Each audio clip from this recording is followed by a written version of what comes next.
When you experience landscape like this, it's hard not to be moved by its absolute splendor.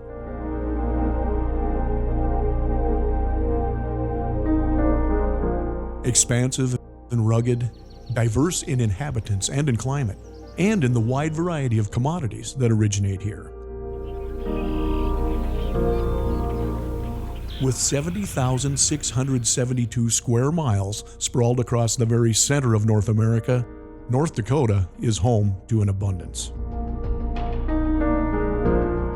Our state is a robust energy producer, and it is also celebrated for being a notable part of the world's breadbasket.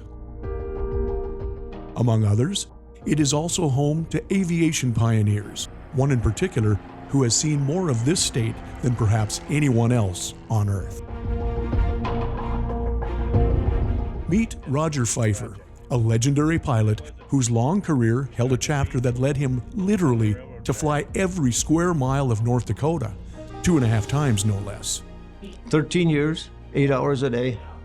So that's many hours. That fact alone was incredible time in the air over the state. And nobody's matched that. He'd been on every airport and he knows every section line, and he's flown with some people that reminded him where every section line was. So. Yeah, and it's believed he's the only pilot alive to do so, that he's flown all the section lines. So that's really incredible, and you really have to be a dedicated aviator to accomplish that. Those who know Roger will tell you, dedication is a big part of what brought him success.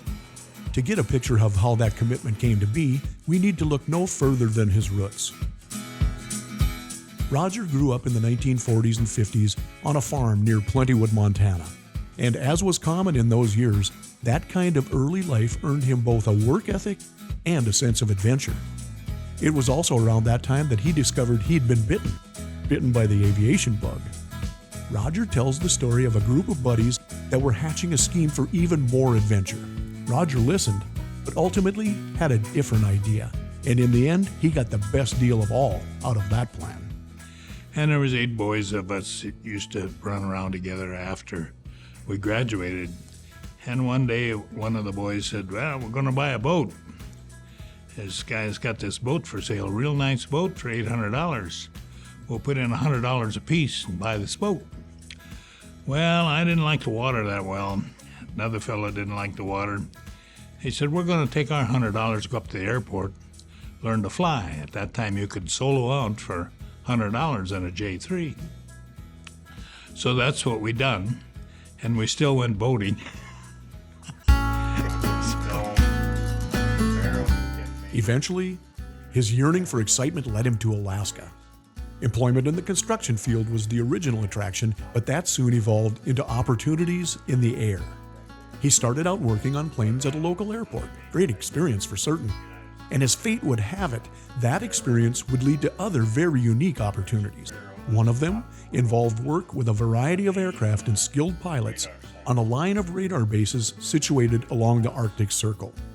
One thing led to another, and soon Roger was logging significant time in aircraft he might have never experienced any other way. So I'd ride with the pilots. The pilots and I got along pretty good. So I had a lot of time in DC-3, Twin Beach, Norseman and 180. And I really liked that flying. So I rode with the pilots. I rode a lot of hours. I took some dual. A couple of the pilots give me dual, even though I had only a student license. But I do have their names in my logbook. Once his Arctic adventure came to an end, Roger's journey eventually took him to Oklahoma City and American Flyers, where he earned his commercial and instructor ratings. After a bit of time building flight hours, Roger found himself in a new job in Dickinson, North Dakota, a move that presented him with many more hours in a variety of roles. Went to work for Mrs. Olson, Dickinson Air Service, as a pilot, instructor, spray pilot, charter pilot, mechanics helper, fueler, you name it, small airborne. And I worked there for 5 years. And then got a job at the state. Roger's arrival as a pilot for the state of North Dakota led him to what many might say was the biggest undertaking of his career. As Roger, the map master of North Dakota, calls it, inventory. This was very important work in a state like North Dakota. The mission? Flying every section line in the state along with a photographer for the production of county maps. As you might imagine, the culmination of this work provided an advantage for a multitude of businesses. While his work for the state of North Dakota consisted mostly of his inventory duties, Roger did occasionally fly some state officials, a job that required a bit more than just sharp piloting skills. Well, they all had different. They're all different. As Roger relates, he learned to note certain traits of the officials he flew, and solutions to ensure a smooth flight were best considered well before takeoff. Governor Guy was very particular with his clothes. And we didn't have, plane wasn't big enough, it was a 206. He couldn't hang it, so you had to lay him. And if you were flying governors, it was a good idea to be familiar with the governor's itinerary, even if he was traveling with an assistant. Then he would always ask, before we landed, who he was going to meet. We always got a manifest. And he couldn't remember names. So she flew with him most of the time. So he'd ask her. And a pilot had to be flexible, a lesson Roger learned from Governor Art Link. And Governor Link was, he loved to visit. And time meant nothing. Supposed to leave at 8, might be 10. So you had to learn that. The guy was never over 5 minutes late.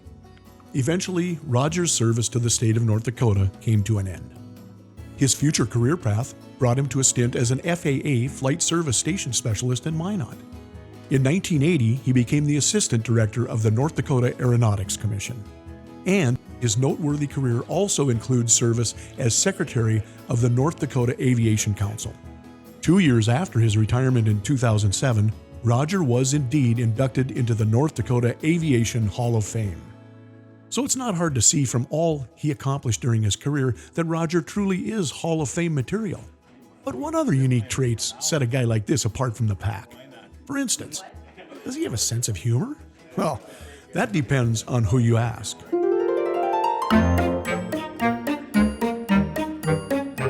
It would be very dry, sense of humor.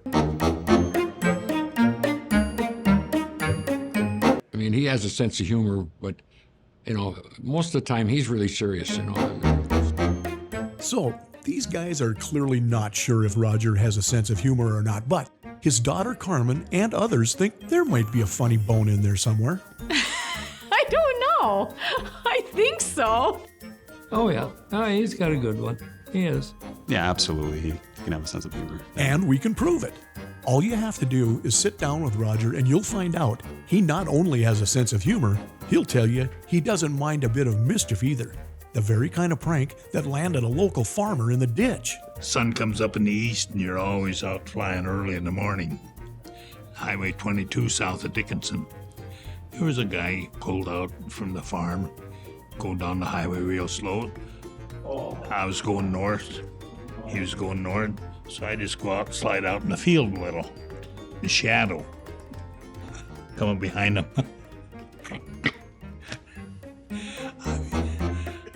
Scared the hell out of him. You see, he really does have a sense of humor.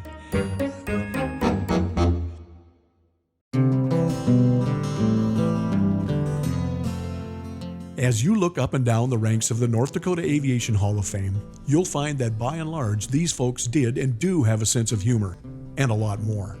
Clearly, they stand out above the crowd, and their career accomplishments and sense of community service have made a significant impact on the aviation industry and beyond. On this particular day, we were fortunate enough to have 4 members of the North Dakota Aviation Hall of Fame spend the afternoon with us.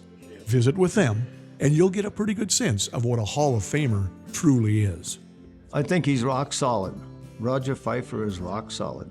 If you look at the application, and there's about five criteria, and the majority of the criteria are service to North Dakota and North Dakota Aviation and the citizens of North Dakota and your community. And as fellow Hall member and friend Bob Simmers tells us, a Hall of Famer lands there not only because of a lifetime of achievement, but because of the impacts they've made on the lives of the people they've served. Obviously, it's what other people think of you, not what you think of yourself.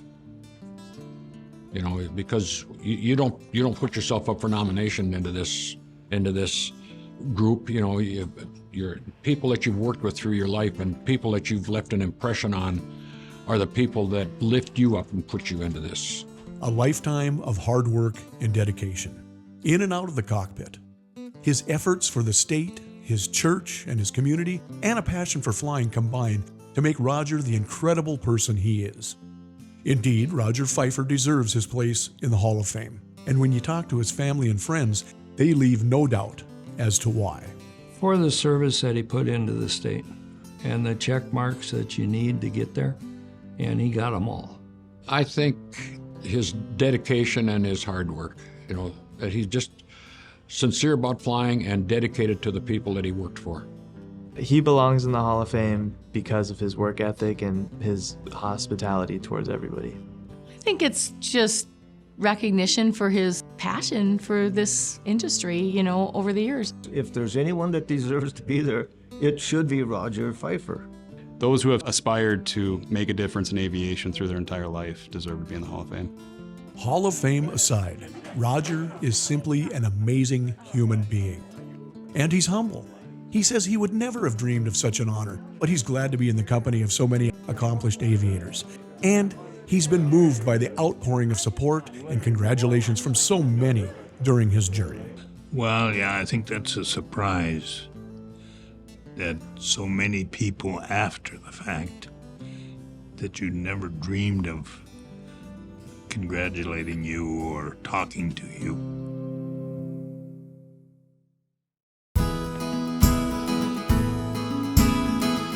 So Roger, now it's time for all of us to toast you once again on your 2009 induction into the North Dakota Aviation Hall of Fame. And to congratulate you on finally getting your official Hall of Fame video. Congratulations, Roger. Roger, you know, your Hall of Fame induction years ago was well-deserved, and it's about time that they put a video together to document the contributions that you've made to all of us in aviation in North Dakota. Congratulations, Grandpa. I'm very proud of you and I appreciate all you've done for me, and congratulations on getting your Hall of Fame video finally. Congratulations, Dad, for making it into the Hall of Fame and for getting a video to go along with it. I wish him all the best. And congratulations to being on the Hall of Fame. Well, I tell you what, Roger, it was well deserved, and I'm proud of the fact that we worked together for 22 years. Take care. Congratulations, Roger. A long time coming to get a video made for you. We all appreciate your decades of time and effort that you've put into improving North Dakota aviation throughout the years. Thank you. We all appreciate you. I greatly appreciate everything you've done at the North Dakota Aeronautics Commission. You, along with the other staff, have left a legacy that we're still working through today, and I appreciate everything you've done. Congratulations, Dad. I'm proud of you.